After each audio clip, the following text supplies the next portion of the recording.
Hello guys, welcome to Pakistani real reaction. तो कैसे हैं आप सब? उम्मीद है आप सब बढ़िया होंगे और मजे में होंगे। मेरा नाम है मैं मुदस्सिर। हूं बशर। सो गाइस, इंडियंस ने अपने कंट्री के लिए लव शो कर दिया है।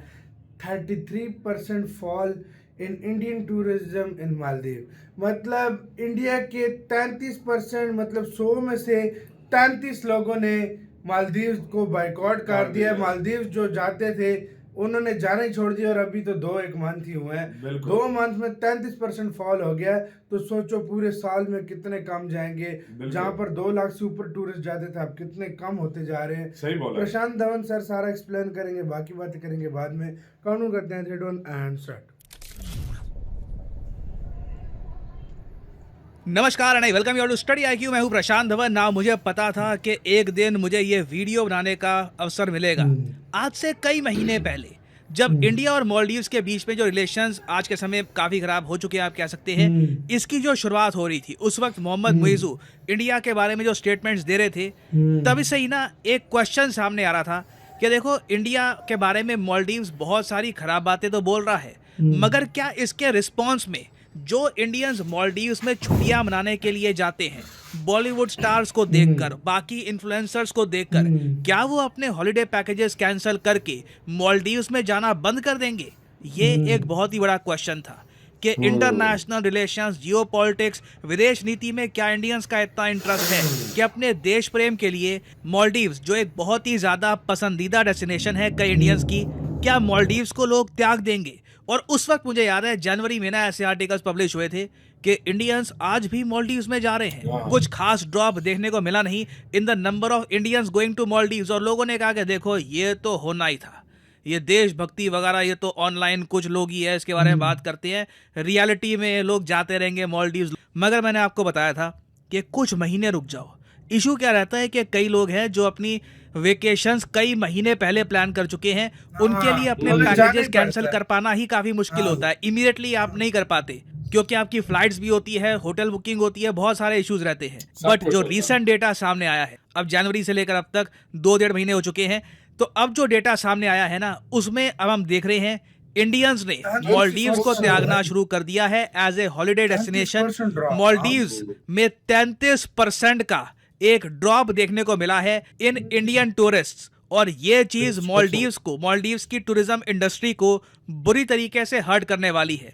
यहाँ पर आप देख पाओगे, इस पर बहुत सारे आर्टिकल्स पब्लिश हुए हैं, ये अभी समय शुरुआत लगा है है, गाइस। मगर इंडियंस ने एक प्रॉपर, मैं कहूंगा कुछ हद तक रिस्पॉन्सिबिलिटी दिखाई है, प्यार दिखाया है, और कई इंडियंस अब मालदीव्स नहीं जा रहे। एक बार को आप आर्ग्यूमेंट के लिए कह सकते हैं कि जो 33% का ड्रॉप है ना, ये ड्रॉप अगर होता 70-60% का तो बात आगे बनती। बढ़ेगा गाइस, देखो, अभी और अभी भी थोड़ा सा और बढ़ेगा। टाइम लगेगा मेरे हिसाब से, आने वाले कुछ महीनों में आप एक ड्रास्टिक ड्रॉप देखोगे इस नंबर में, क्योंकि 80% पे आप इंडियंस देख इस सकते बात हो। को इग्नोर नहीं कर पाएंगे कि किस तरीके से मालदीव्स के प्रेसिडेंट एक डिफेंस हाँ। पैक्ट साइन कर रहे हैं चाइना के साथ, इंडियन हाँ। मिलिट्री को निकालने की बात कर रहे हैं, और ऑल टुगेदर इंडिया से मालदीव्स को दूर करने की बात कर रहे हैं। ये सब चीजें इंडियन टूरिस्ट इग्नोर नहीं कर सकते। और अभी नहीं देखिए कर हो क्या रहा सकते। है कि मालदीव्स के जो पूर्व प्रेसिडेंट हैं, जो काफी हद तक न्यूट्रल थे, ये आपको याद होगा नाम, मोहम्मद नशीद, बहुत ही न्यूट्रल और मैं कहूँगा मालदीव्स के लिए अच्छे प्रेसिडेंट थे। ये आज के समय ये प्रेसिडेंट नहीं है। ये कह रहे हैं भारतीयों को कि प्लीज़ आप मालदीव्स को कम्प्लीटली बॉयकॉट मत करिए। मोहम्मद मुइज़ू जो भी कर रहे हैं, इसकी सज़ा पूरे मालदीव्स को नहीं मिलनी चाहिए। मगर प्रॉब्लम यही है कि मोहम्मद मुइज़ू मालदीव्स को लीड कर रहे हैं, उन्हीं के अंडर चाइना के साथ लीडर भी रिसेंटली है। मालदीव्स ने एक डिफेंस पैक्ट भी साइन किया है। और रियलिटी देखो ये है कि ओवरऑल जो कंट्रीज का चार्ट है ना, कि किस कंट्रीज से कितने टूरिस्ट जाते हैं मालदीव्स में, इसमें इंडिया लगातार नीचे स्लाइड कर रहा है। और आप देखोगे कोई बड़ी बात नहीं है, India in the future top 10 से भी बाहर चला जाए, ये अच्छी बात है। वैसे इंडियन पर्सपेक्टिव से अगर मैं बात करूं, एक बार जो ये बॉयकॉट लिस्ट है होना ये मैं चाहिए इस आपको देश दिखाता का। हूं। अब यहाँ पे जो ये लिस्ट है आप देख पाएंगे, ये एक्चुअली टॉप 10 मार्केट्स हैं मालदीव्स के लिए। इन कंट्रीज से मालदीव्स को सबसे जो ज्यादा 500 टूरिस्ट पे आते चला थे गया एज ऑफ भाई। फरवरी 27 हाँ। 2024। इंडिया की रैंक ना 2023 में टॉप पे हुआ करती थी, अब इंडिया 6 पे आ चुका है। यहाँ पे आप देख पाओगे चाइना टॉप पे जा चुका है। चाइना का टोटल मार्केट शेयर मालदीव्स की टूरिज्म मार्केट में ये 13% है, और इसमें कुछ इंक्रीज नहीं हुआ है। रशिया के नंबर्स थोड़े से उल्टा कमी हुए हैं, चाइना के नंबर सेम है, इटली के नंबर सेम है, यूके के नंबर सेम है।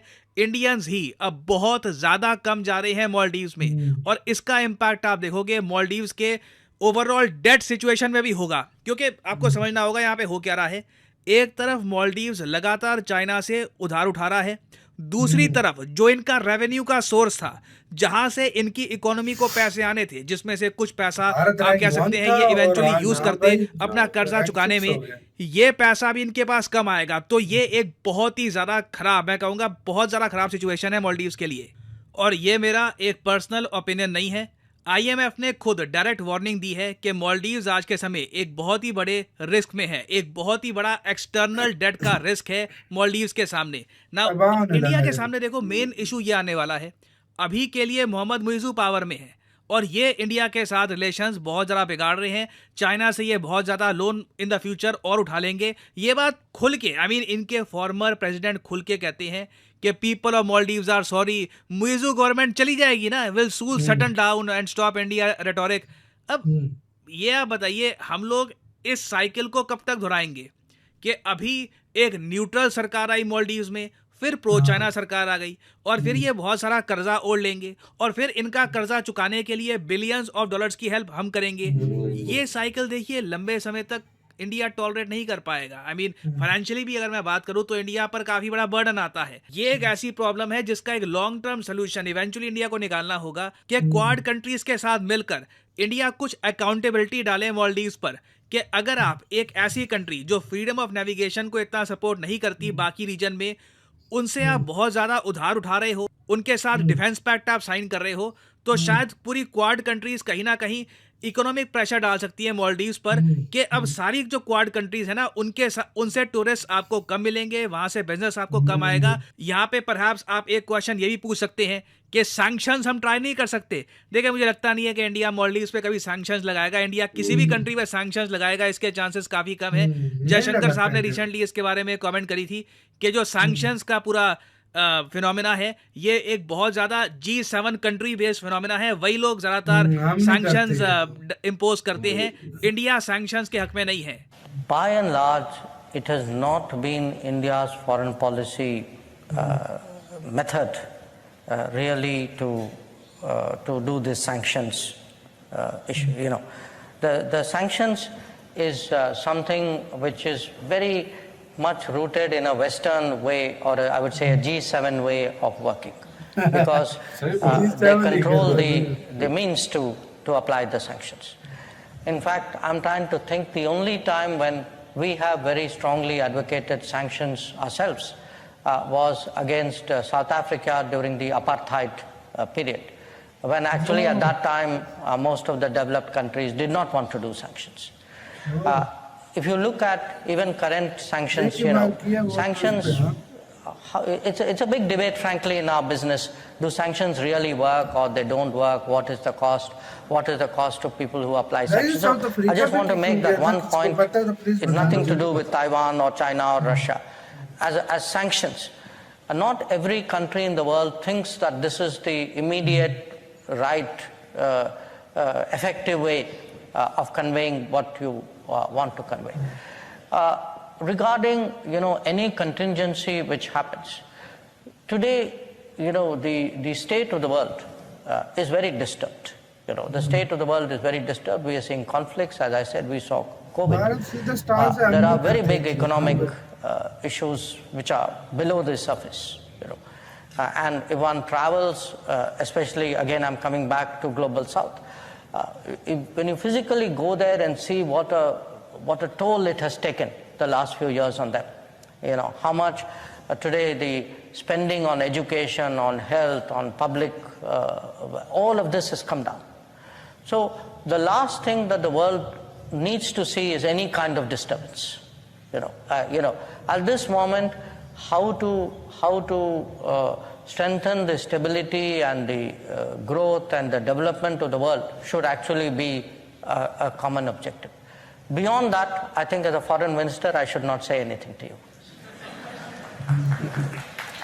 Now, इस क्लिप में आपने देखा भारत के विदेश मंत्री ने यह कहा है कि इंडिया सैंक्शंस को कभी भी सपोर्ट नहीं करता। एक बार किया था जब साउथ अफ्रीका में अपार्टाइड रजीम थी, बहुत ज्यादा नस्ल भेद होता था अफ्रीकन्स के साथ, जो व्हाइट पॉपुलेशन थी उन्होंने अधिकार अपने पास रख लिए थे। उस वक्त इंडिया ने कहा था कि शायद हम सैंक्शंस का सपोर्ट कर सकते हैं, उसके अलावा इंडिया ने कभी भी सैंक्शंस का सपोर्ट किया नहीं है। तो यहाँ पे मैं जानना चाहूंगा आपसे, कल को मान लीजिए मोहम्मद मुइज़ू की सरकार चाइना के सोल्जर्स को अलाउ कर देती है कि ये मालदीव्स में स्टेशन कर सकते हैं खुद को। चाइना की इवन वॉरशिप्स भी स्टेशन हो सकती है मालदीव्स में, जो एक बहुत ज्यादा दूर का सिनेरियो नहीं है। डिफेंस पैक्ट ऑलरेडी साइन कर चुके हैं। क्या उस केस में इंडिया सैंक्शंस की तरफ देख सकता है आपके हिसाब से, या फिर आपका मानना है कि नहीं? जयशंकर साहब बिल्कुल ठीक कह रहे हैं, फंडामेंटली ही हम सैंक्शंस के अगेंस्ट है, चाहे कोई हम पे लगाए और हम कल को किसी और पे लगा दे तो वो तो बिल्कुल बात बनेगी नहीं। तो सैंक्शंस तो हम बिल्कुल सोच ही नहीं सकते। लिखेगा इसके बारे में कमेंट सेक्शन में। इसके साथ यार वीडियो खत्म भाई। देखा जाए तो पाकिस्तान पे आज तक नहीं भारत ने लगाया यार। नहीं यार, हमारे पाकिस्तान का और इंडिया का वो डिफरेंट है। हाँ वो है नहीं, ट्रेड वगैरह कुछ वो ना तो सारा वो अलग सिस्टम है सारा है। लेकिन जो मालदीव फुल निर्भर है भारत में। मालदीव का और इंडिया का वो चीज अलग है। वो और निर्भर है, वो हर चीज इंडिया से लेता है, उनकी मदद हर तरह से इंडिया करता है, उनको लोन देता है, उनको उनकी मदद करता है, सब कुछ करता है।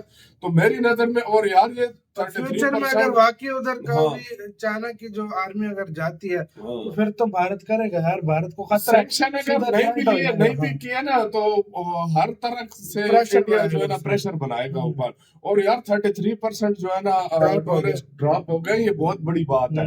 और आने वाले वक्त में ये 50% से ज्यादा हो सकते हैं। इस पे भी जा सकते हैं, बिल्कुल हो सकते हैं। आपका कैसे कहना है अपने कमेंट सेक्शन में बताएं। अपना बहुत ज्यादा ख्याल रखना। तो यार